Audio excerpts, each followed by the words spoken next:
All right, good afternoon. This is Chris Viola with the Waco MPO. This is the Waco MPO Technical Committee meeting, and it's 2 o'clock straight up right now. I think I'm going to give everyone another minute or two to go ahead and log in. We'll just give it another minute or two, and then we'll go ahead and get started.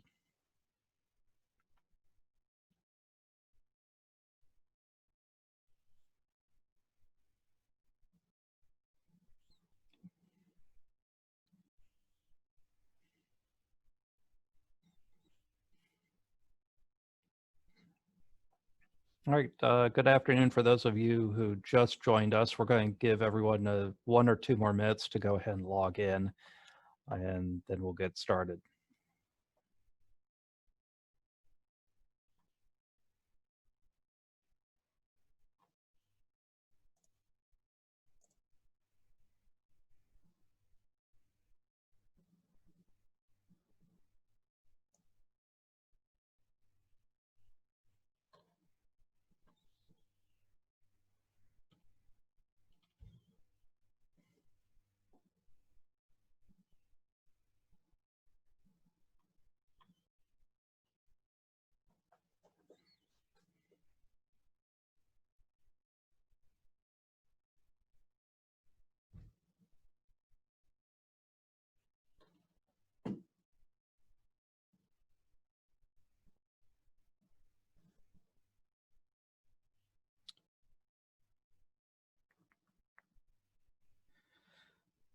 All right, well, I'll go ahead and get started. This is Chris Viola. Welcome to the Waco MPO Technical Committee meeting.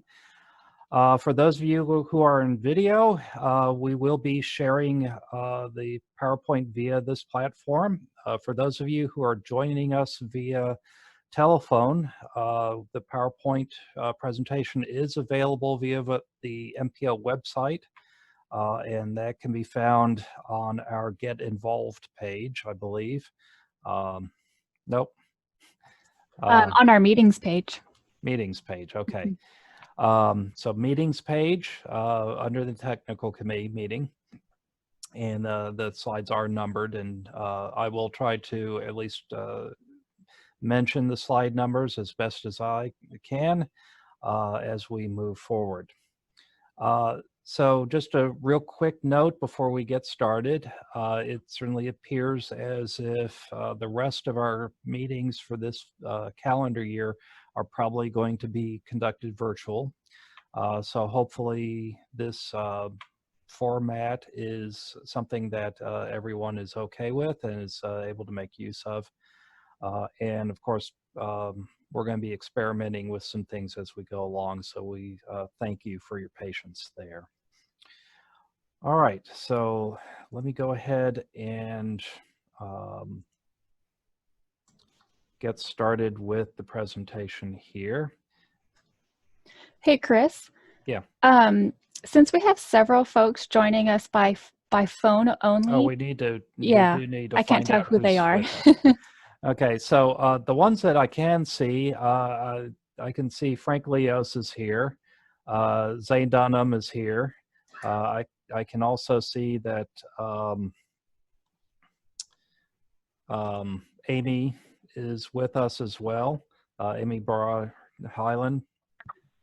I see Yes, that I can do roll call. Yeah, I can also see that Clayton Zaka is with us here.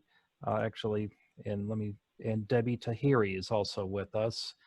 And I guess that's Tom Dahl that's listed as Thomas. Yes, thank you. All right, great. Okay, so Chris, would you like me to do a roll call? yeah, so the ones that I've just mentioned, we don't need to call, but let's see who else is with us today. Okay. Anthony Beach, Keith Bond,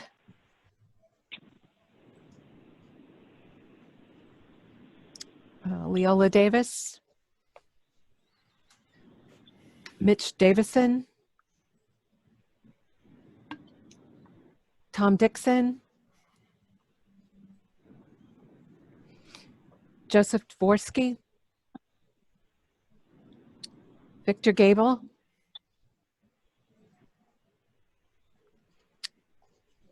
David Gonzalez, Brigida Gonzalez, Jeff Jackson, I'm here. Jim Jaska, Here. Joel Martinez, Carl McNair, Matt Metters, Clint Peters, Serena Stevenson, and Christy, I know your number. I know you're on, and Okay. Barbara Maley just joined us. All right, welcome everyone. Okay, so in the meantime, if everyone can mute themselves during the presentation, but if you do have a question or comment, please feel free to interrupt and just let me know who you are, and we will go ahead and jump in here. And Chris, I will say one thing. I'm sorry to interrupt. Just for full disclosure, we are recording this meeting. It's a little different than how we've recorded it in the past. Typically, we just have an audio recording, but since we are doing this with Zoom, it is recording both the audio and the video. So for those of you who are on video, I wanted you to know. And it will be posted to our website because that's part of the requirement for these virtual meetings. Okay, thanks, Chelsea.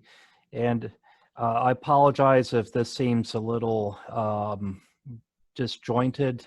We are still figuring our way through this, and it kind of does feel like stumbling around in the dark from time to time. Okay, so let's start with the presentation here. And just as a reminder, if you're on the phone, this presentation is available via our website under the meetings page. All right, so slide 2, we've conducted the roll call of committee members. And slide 3, reading of public comments. We have not received any comments that I'm aware of. Chelsea, Annette, you haven't seen anything, okay. So we'll not read the comments we have not received. The first order of action here is we are processing an amendment to our Unified Planning Work Program. This is slide 4 for those of you following along. Our UPWP effectively is the operating budget for the MPO. It identifies how federal highway and transit planning funds are to be used within our region. And our document is a 2-year document. And it also identifies the tasks that we intend to accomplish with those federal highway and transit planning funds and how much we need to accomplish those tasks. On slide 6, the purpose of this amendment is partly due to COVID-19. There's basically no place to travel to, and any kind of training formats are now being done in a virtual format. And that means we're not going to be needing to spend nearly as much money for travel and training, not just this fiscal year, but also the next fiscal year as well. So we're proposing on reducing that subtask within our document by $10,000 for fiscal year 2020, and then another $7,000 reduction for the next fiscal year. So we would be programming $4,000 in 20 and $5,000 in 21. The next item is subtask 5.1, which is the transit fixed route realignment study that we will be working jointly with Waco Transit on. That project, well, first of all, we're proposing to shift that project into a beginning point of fiscal year 2021 instead of this fiscal year. And that's a little less than $94,000 of entirely FTA 5307 and its local match, those dollars. So the purpose behind that change is that that study is very dependent on a number of recommendations that would be coming out of the design and engineering study for the bus rapid transit project. That project is just now beginning, and so it's going to be probably another 4 to 6 months before we have those recommendations to be able to move forward with the route realignment study. And that's going to put us into the next fiscal year. And so there, in other words, there's not going to be any work done on this study until fiscal year 21 at the earliest. So that is the purpose behind this request. So we have conducted our public process with a 15-day comment period. We have not received any formal comments as part of that process. We actually conducted 4 public informational meetings in a virtual platform. Normally we do 2, however, we may have missed a few folks with the first set of meetings. So we chose to conduct another pair just to make sure we didn't miss anyone. And so with that, would like to hear if there are any questions from the committee members.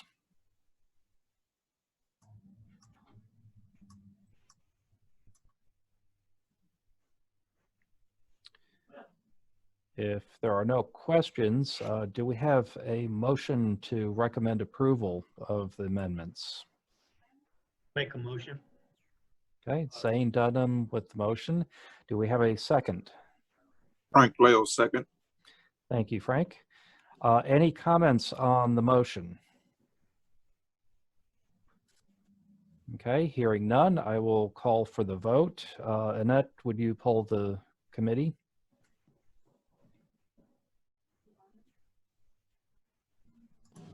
Hey, Annette, you're on mute.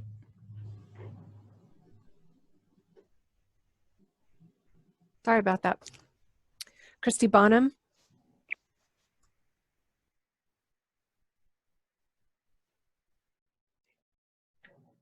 Oh, I'm sorry. Yes, approve. okay. Sorry about that. Okay. Amy Burlarley Highland. Okay, thanks. Thomas Stahl. Yes. Thanks. Zane Dunham, Approve. Jeff Jackson, I'm good. Jim Jaska, Yes. Francisco Leos, Yes. Debbie Tahiri, Approve. thanks, and Clayton Zaka.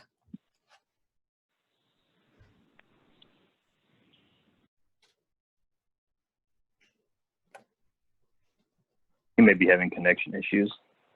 Okay. Can you hear me? Yes, Oh, there we go. Approve. thank you. Thank you.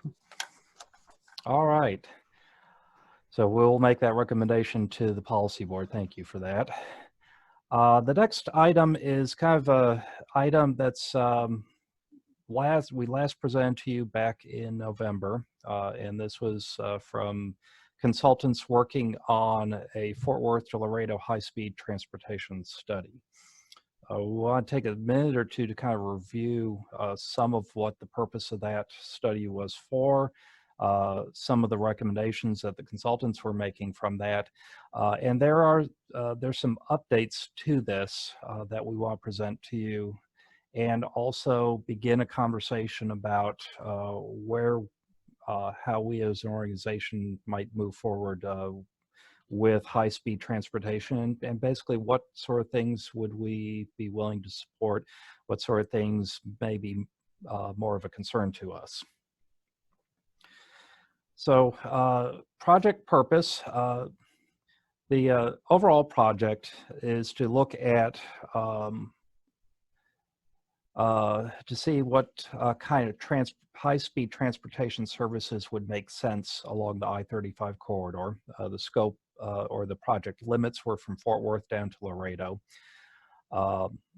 And it evaluated several different technology options and also did a little bit of advanced work about potential station locations that might make sense for each of the 6 MPO areas that were part of this study. So the first part of this study was to make sure that any potential high-speed transportation service could feasibly serve each of the 6 MPO areas and identify whether any of these areas did not make sense to provide service to. Now, fortunately for us, the answer to that question was no. So, and the reason that's a concern to us is because, as you can see with slide 11, Waco is the smallest of the 6 MPO areas in terms of population. So we were very happy to hear that, yes, a high-speed transportation service to Waco does make sense. Maybe not for every potential service pair, but at least being on the line and having a station here does make sense.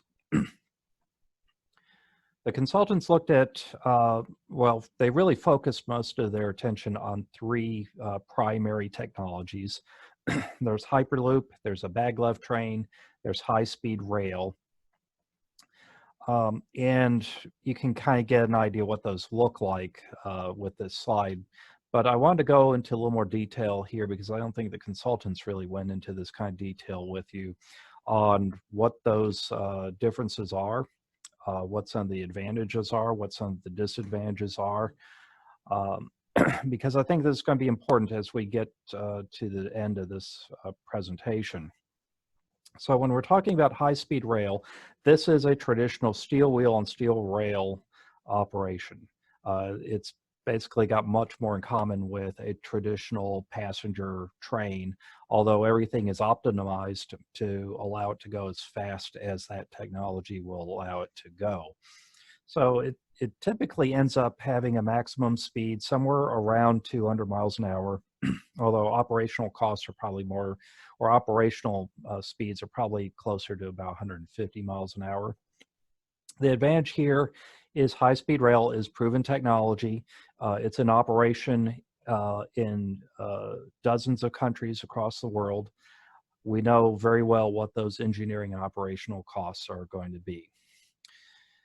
The next one is maglev, which is short for magnetic levitation. And if we go back to the slide before, what you can kind of get an idea here that the trains are operating on a center pier, which contains a series of magnets, and there are also a series of magnets in the train itself as well. And the way the train is propelled down the track is that you turn those magnets in the track on and off. The advantage that maglev has over high-speed rail is that you don't have resistance from steel wheels interacting with steel rails. Basically, the train more or less floats on a magnetic current. And so it can go faster than a high-speed rail train. Maximum speed probably somewhere around 350 miles an hour. Typical operating speeds maybe a little less, around 250. The challenge here is that, at least from an operational perspective, there's only one system in operation right now, and that's in China, and that's basically the line that will take you from their airport to downtown. It's about 20 miles in length, and will get you there in about 7.5 to 8 minutes. So there are some more significant systems under development right now, but the operational costs are still somewhat of an estimate. So there's a bit of an unknown about how much such a system might actually cost. Then we get to Hyperloop, and I've described it as sort of a maglev train operating within a vacuum sealed tube. And the Hyperloop folks would probably be very quickly to point out that it's not that simple, but there are a lot of operational characteristics that would be similar to something like this description. So probably for at least our perspective here, this is probably as good of a description as any for understanding what Hyperloop is. The advantage with Hyperloop over maglev is that not only have you eliminated the resistance from steel wheels and steel rails, but you've also eliminated resistance from air, the drag from air resistance. And so this allows the system to operate at near airliner speeds, 500 miles an hour, maybe a little bit faster. The challenge here is there is no system in operation. In fact, the only thing that exists right now is a half-mile test track out in the Nevada desert. Although there is a much more significant test platform being constructed, I believe it's in Dubai right now, that would be operating around 20 to maybe 25 miles.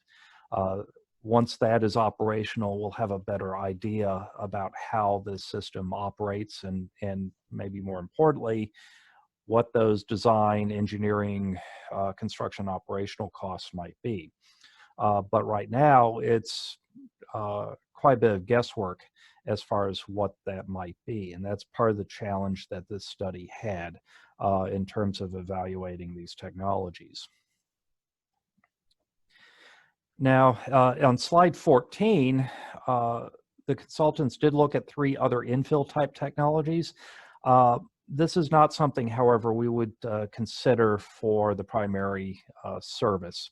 So these are guaranteed transit, conventional rail, a service option called higher speed rail, which is not confusing at all when we're comparing it to high speed rail. Higher speed rail is actually slower than high speed rail. Okay, there I've said my piece on that. But these technologies may be appropriate at some future point for connecting the cities in between the MPO areas. So for instance, places like Hillsborough or West, or maybe a suburban location such as Cleburne on the south side of Fort Worth. So that's something that if we're successful with a high-speed transportation option, we may be looking at some of these infill technologies at some future point. So slide 15, the findings. Basically, the important point here is that they determined that the primary technologies that the consultants evaluated are appropriate for all stops, including Waco. And so for us, that's what we wanted to see. And when we get to slide 16, they basically summarized that Hyperloop had the best time advantages relative to the other technologies, and that they felt that when you compare to driving or flying, that Hyperloop and maglev actually have cost savings to the average person, even though it'll be significantly more expensive from an actual what's out of your pocketbook expense, or direct costs, I would say, when you factor in things like dwell time and cost of travel time. It gets to be a bit more of a cost savings for the average traveler. All right, so slide 17, level 2 here was to look at potential alignments, and really more from a perspective of are we looking at highway corridors, railway corridors, utility corridors, or greenfield alignments, and looking at in between the various city pairs along the corridor. So some recommendations that came out of here. Now, what was presented to us in November ended up being a little bit different than what was in the final report. So we did make some comments related to that. But generally, the consultants did acknowledge that for highway corridors, all but Hyperloop would have a problem using something like I-35 because of design geometrics, curve radiuses, and you would have to operate at such a slow speed that you would eliminate the benefits of those technologies. What's interesting to note, though, is that the Hyperloop folks tell us that they can actually use a tighter curve radius than some of these other train or rail technologies. But yet we haven't really seen a lot of documentation of that. So that's something that probably is going to have to get looked at with a future study at some point in a little bit more detail. We've also, the consultants also eliminated freight corridors as a potential option. Most of the freight corridors along the I-35 corridor actually have a slower design speed than that of I-35. And the railroads themselves really don't want us operating either above, below, or alongside them anyway, which we would need their permission before that's an option regardless. Utility corridors are actually probably the best option because they're generally very, very straight. And at least in Texas, we don't have a lot of topography to have to deal with. So we're not going up and down mountains, which could be a real challenge for a rail corridor, which is not necessarily the same challenge for a utility corridor. I think the challenge for our, or the I-35 alignment is that there aren't really a lot of useful utility corridors for us, which is a little bit different than what the Houston to Dallas line had available to them. So on slide 19, no surprise, the Hyperloop options all ended up being the highest scoring ones. And we have one maglev option that scored moderately high, but the rest were generally considered less attractive options for service along our corridor. And for the most part, most of the high-speed rail options were considered very low scoring. And so the final recommendations that were made was basically that Hyperloop is the preferred technology, according to the consultants. And they made several recommendations in terms of potential alignments. You'll note here that for Fort Worth to Waco, what was presented to us was basically following a utility corridor. That's changed. The final report actually has it following the I-35 alignment, which we found interesting, and we didn't feel like we got a good explanation why the change, other than I suspect it's probably because of what I mentioned earlier. There aren't a lot of really good utility corridors, good straight utility corridors for us to be able to utilize here. But I suspect it also has something to do with cost. And then from Temple to San Antonio, you'll notice it has it following I-35. So this is an important point here because my counterpart for the Austin area, in the Austin MPO is called the Capital Area MPO, or CAMPO, has expressed some significant concerns with following that alignment for at least his area. And so he's not sure whether they're actually going to end up supporting the recommendations of this study. So that's something that we'll probably want to pay attention to also, to see what happens in the Austin area, which could have an effect on how this concept actually moves forward. So the final part of the study was to identify some areas where a station perhaps could be located. Now, obviously, you wouldn't be able to do that until you get a deep dive into a tier 2 environmental analysis. But the whole idea behind doing this is to at least make that effort a little bit easier when we get to that point. The consultants used multimodal connectivity, access to major activity centers, regional tourism, some environmental considerations in terms of negative scores, also looking at compatibility with future and available land uses, as their primary scoring criteria for, and they used census block groups primarily to identify potential locations. But what's important to note is what they didn't use. They did not use potential alignments or grades or geometric designs. And so one of the concerns we had was whether you could actually get a high-speed line into some of these high-scoring areas or without wiping out half of the city or having a very significant downgrade in travel times. So you'll see that in our comments in a second. I'm just going to show you the slide that has our region on here, and that's slide 22, and the Waco area is in the middle. And it's a little hard to see here, but the highest scoring areas, there's one in the Belmead and East Waco area, generally along I-35, but also in the Potts interchange area, which if you're familiar with that is the intersection of Waco Drive and Business 77.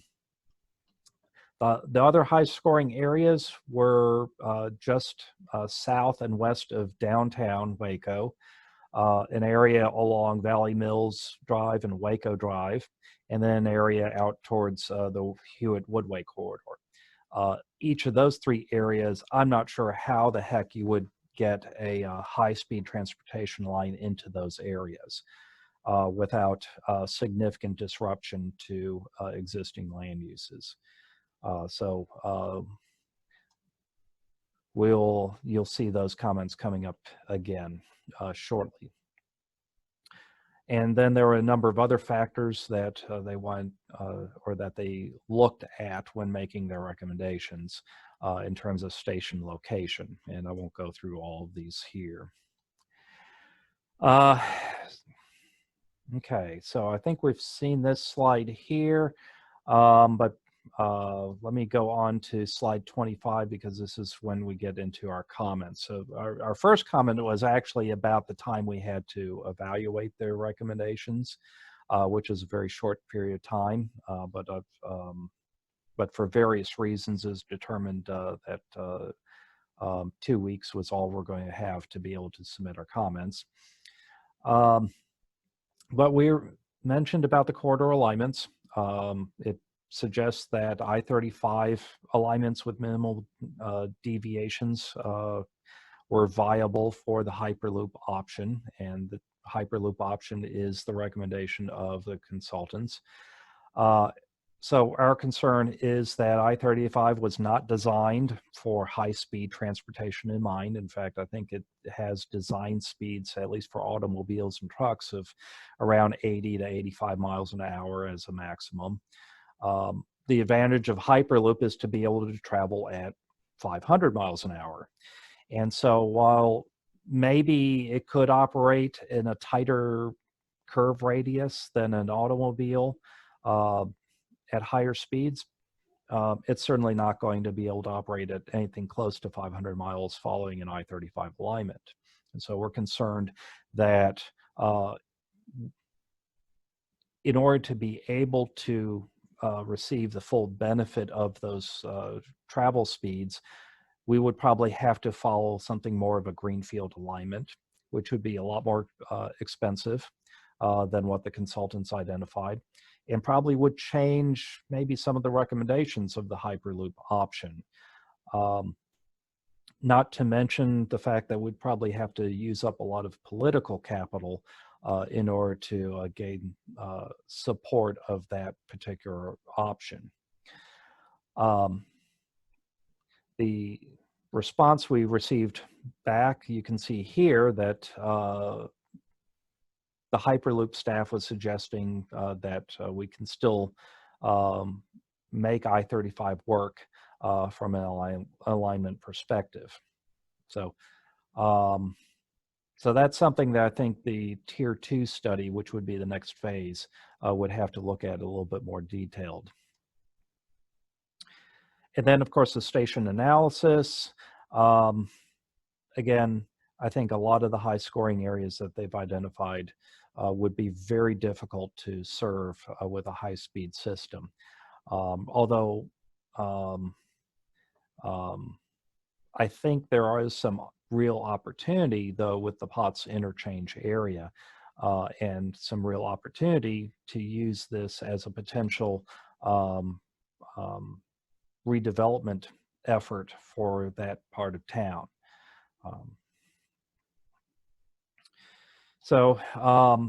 Let's go on to slide 27.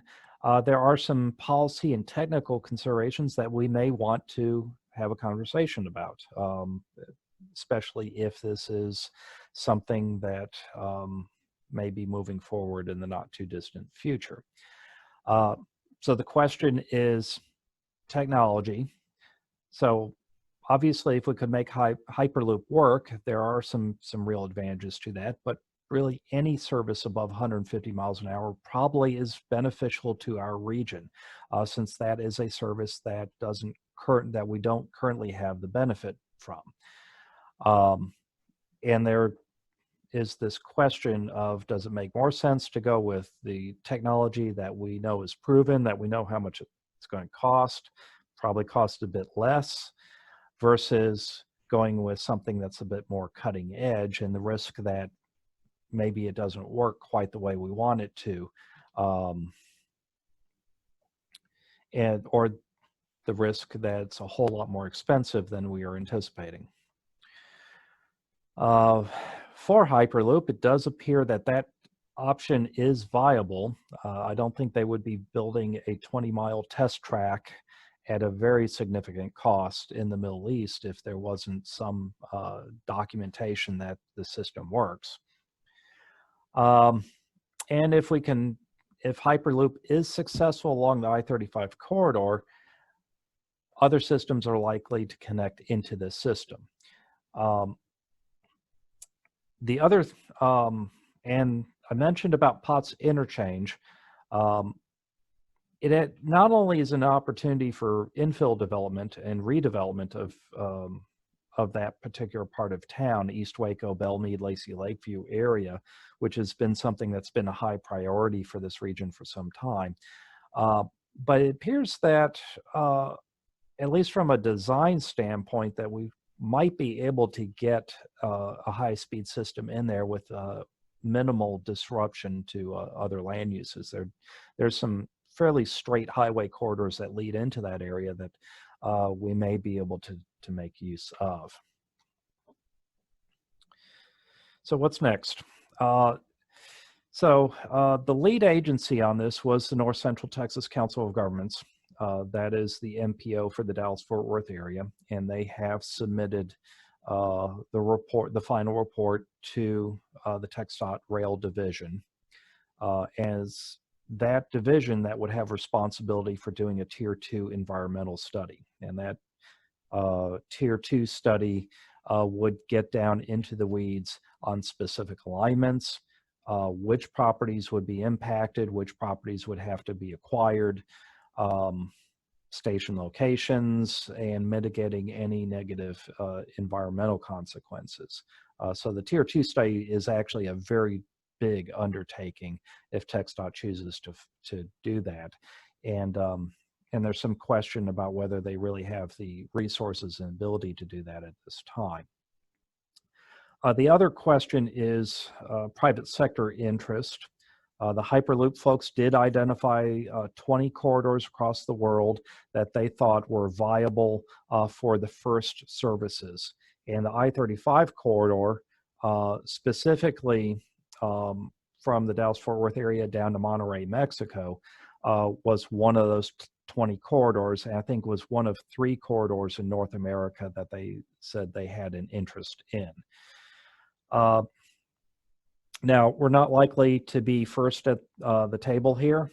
In fact, the Middle East is almost likely to have the first service and probably the first 2 or 3 services. And there are a number of reasons why that may be, but we're probably going to be well down the list in terms of Hyperloop services if we can make that work, and we can get through all the regulatory processes on our end that would be necessary for construction and operation. The good part of that is that we let someone else take the initial risks and make all the mistakes, and hopefully we can learn from what they found challenging. And then finally, we don't know how COVID-19 is changing interest in these types of services. My thinking is that eventually at some point we're going to get past this. There will either develop some type of immunity, or there will be an effective vaccine.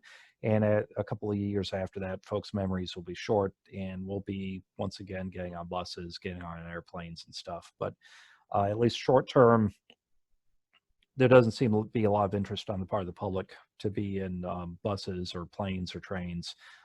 And so that may add a delay element to the development of such a study. Okay,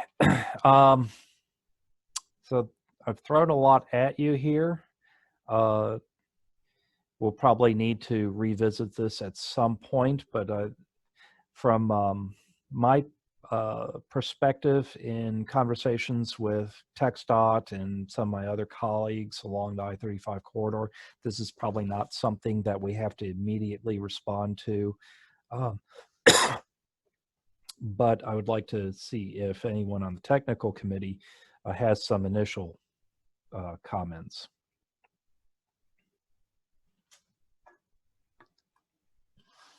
Chris, I have a question. I know they spoke of how fast the trains could go, or the Hyperloop could go.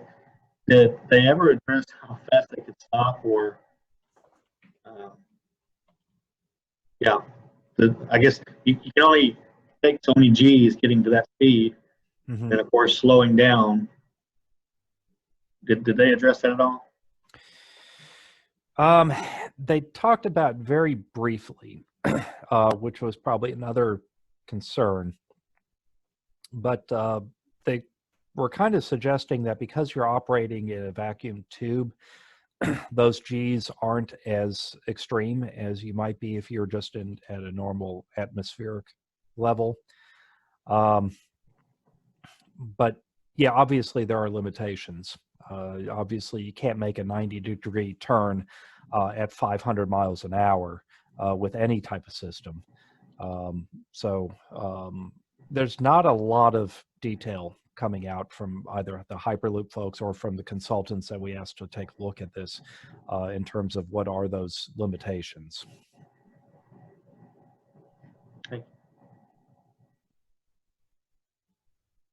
But that's a very good point. Chris, it seems to me that it's worthwhile pursuing, because if we don't pursue it now, it'll just be harder and harder, I think, logistically to pursue into the future.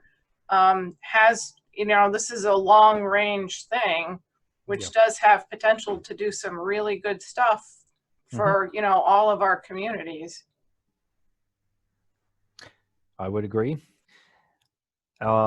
I would also agree that the longer we go, the harder it is to develop. I think the question is, where is TxDOT on this? And is this something that they're interested in? And is this something that's on their radar screen for something shorter term or longer term? My perspective is that they're kind of waiting to see what happens with the Dallas to Houston train that's under development right now, probably a year away from construction, probably about 3, maybe 4 years away from operation. And they're probably waiting to see whether that system is successful or not. I think it probably will be, provided that they can get past all the various regulatory hoops and hurdles. And that was the point of this study, is to make sure that we're in a position where we can move forward fairly quickly once we can demonstrate that that system is operating successfully, because there's going to be, I think, a lot of political interest in establishing a similar service along the I-35 corridor if that is successful. I think I'm just a little disappointed that I feel we missed some opportunities with this study, though.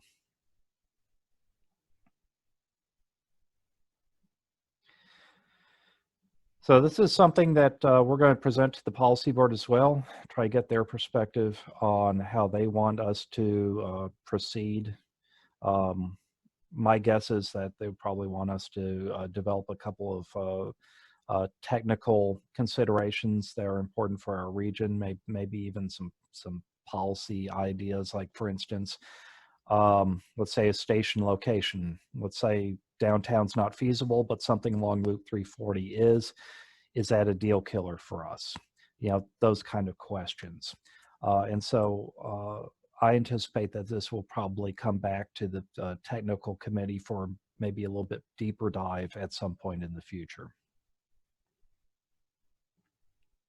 Any other comments, questions, feedback?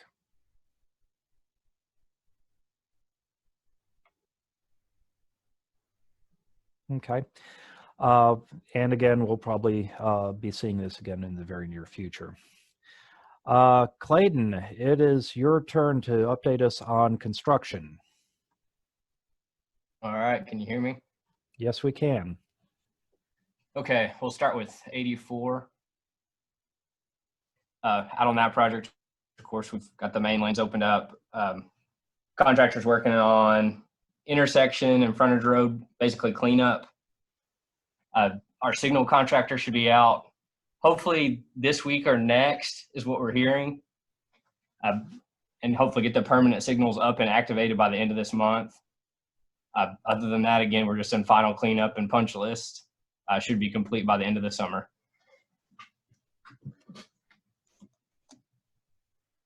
939, we're completely paved out. We've got final striping down. Contractors putting up permanent signs, and again, should be out this summer. Taunt Creek, the bridge is complete. Contractors working on the roadway approaches on either side of the bridge. Hope to have it completely reopen sometime this month and have that project completely wrapped up July or August timeframe. 1637 phase 2. Again, this is another one that we're at the very, very end of. We've got traffic in final configuration, have a few minor punch list items to complete, and we'll be wrapped up and out of there fairly soon. Moving right along into phase 3 on 1637. Contractors completed the widening from Bosque County through approximately the halfway point of the project. They're continuing to work from there in towards China Spring. We expect the entire project to wrap up this fall. And then moving on to the big I-35 project. Through our June estimate, Weber's completed just over $150 million worth of work. We're still currently projecting an on-time finish. Project-wide, we continue with water and wastewater relocations. We're at the very, very end of that work. The only thing we have left is a couple of bore crossings and connections. And then outside of that, we do have a 24-inch water line replacement at 4th Street in the southbound frontage road. We had some discussions on it today. We expect that work to take place. The earliest would be late August, if not then, later this fall. And of course, that'll cause some impacts to 4th Street there. Southbound frontage road, our big push is to get the storm drain in between 5th and 12th Street right now. Fighting through a lot of utility issues with the underground storm drain. So it's a little bit slow moving, but we still are looking at potentially getting that completed and paved late summer, early fall. The big picture goal there is to get completed before Baylor comes back to school this fall. On the northbound side, we're making good progress there. The contractor's working subgrade at the south end of the project. Actually, starting next week, whoever will be in to pave at the northbound frontage road and Barron's intersection. Then from there, they will pave up to about where the Popeyes restaurant is up at North Loop 340. The hope is still that once that's complete, they'll fall back to the south end of the project and place the concrete pavement from 17th Street going up to U Parks later part of the summer, early part of the fall. And then at Cross Streets, we're working on the new connection of the northbound frontage road and eastbound University Parks. That's one of the locations we hope to have paved this summer and opened up. At 84, there's work ongoing east of the interstate primarily, and that'll continue for several months. And then again, I mentioned Barron's earlier.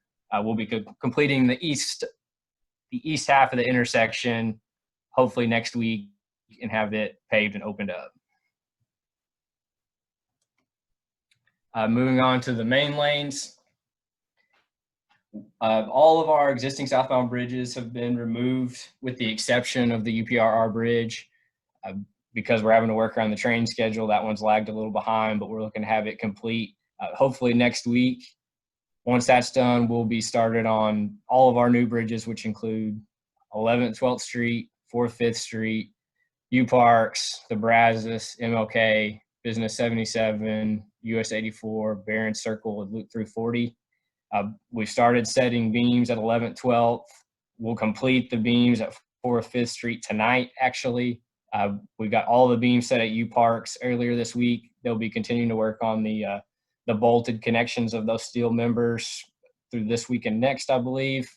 And then from there, we'll continue setting our new beams throughout the rest of the summer. And again, as we set those beams, the cross street traffic and frontage road traffic will be the primary impacts there.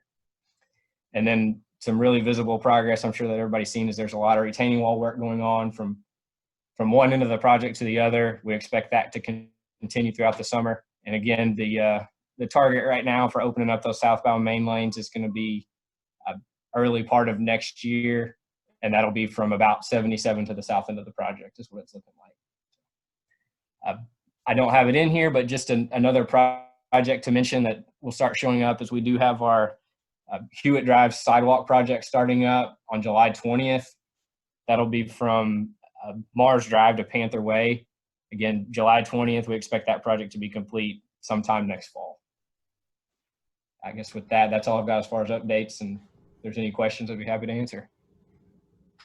Okay, great. Anyone have any questions for Clayton? This is Zane. Outstanding job on the US 84 project. I mean, I try that every day, and it's really nice. I drove Pine Spring also recently, and that's coming along really nice. It's looking good. You've done a great job there. I may have asked this before, but at the Wortham Bend intersection, the large signal mast cones, there seems to be a lack of street signage that could be added to over the mast cones. Is that something y'all can do, or is that on the city of Waco to do? Let me look at that one, Zane. You said Wortham Bend? I believe it's Wortham Bend and Pine Spring. Okay, let me look at that, and I can follow up with you. Okay, great, thanks. Okay. Any other questions? All right, thanks, Clayton. This is, I know I've mentioned it before, but I think this is very, very helpful. Thanks. So the next meeting, that's wrong. I think we're not going to do a Thursday, August 6th meeting. The next meeting, I believe, is going to be September 3rd. Let me verify that that is correct. And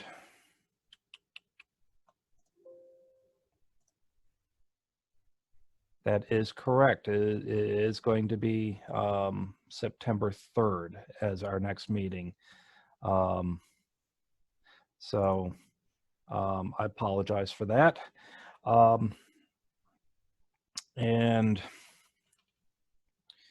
That will be at 2 o'clock, and we're just going to prepare for all future meetings this year to be conducted virtually. We just don't see things really changing much until perhaps a COVID vaccine is made available. As far as that tech committee meeting is concerned, we do have an item coming up discussing fatal crashes. And just a little bit of heads up, the Texas Transportation Commission has adopted as their goal to achieve 0 fatalities by the year 2050. And that we need to be, or well, the goal is to reduce the amount of crashes necessary each year until we accomplish that. Basically, it's just a straight line curve up until the year 2050. So we're going to put some work together to assess what are some of the dynamics involved with fatal crashes in McLean County. And are there some things that we can be doing in the short term that might have some benefit? So look forward to that coming up in September. So as a reminder, no meeting in August. Ignore what's on the screen. And that's all I've got for you today. Is there anything that the committee members would like to have on future agendas?